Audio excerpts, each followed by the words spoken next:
fractured mind. Death is not a nice topic that many people would like to avoid talking about. However, there are the few populace that seem fascinated by the subject, maybe some who are too fascinated.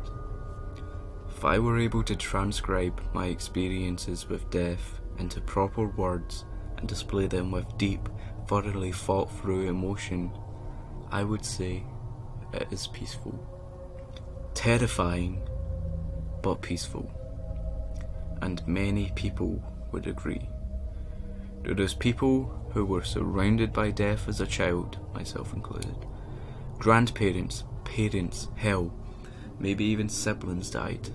Those children either grow up to become the very heroes who try and save children alike, or they grow up to become the very villains who steal and kill and rape and purge the families of children who they themselves once were.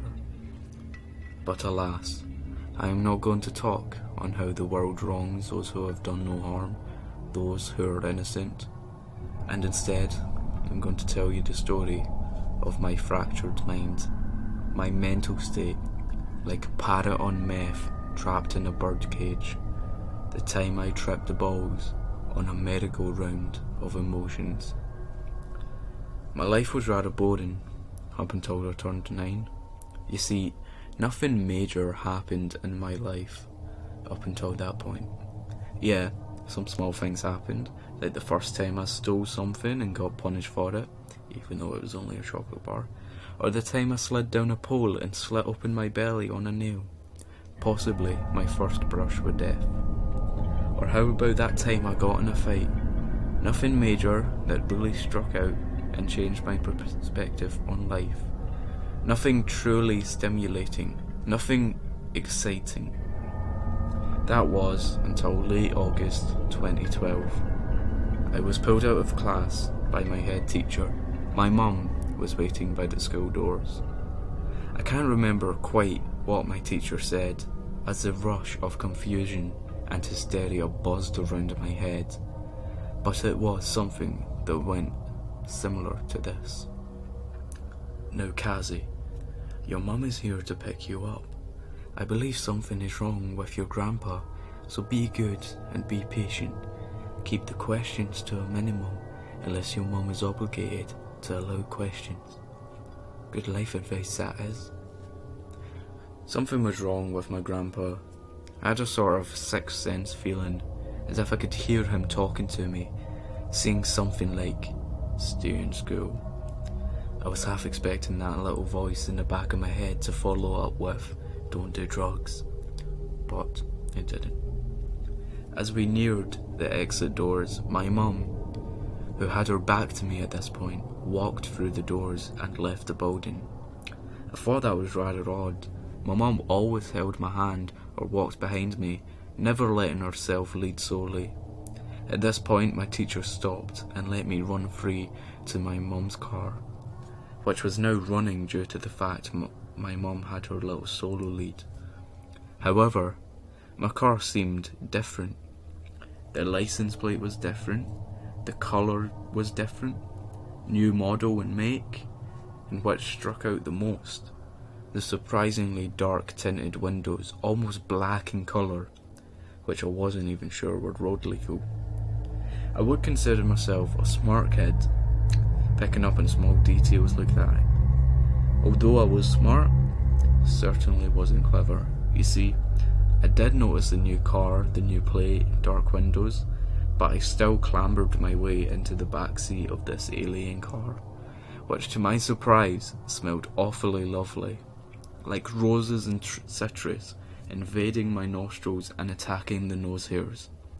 I sat back as the car began to move and we left the school car park. It usually took about 5 minutes to actually drive between my home and the school, as I lived in a somewhat small village.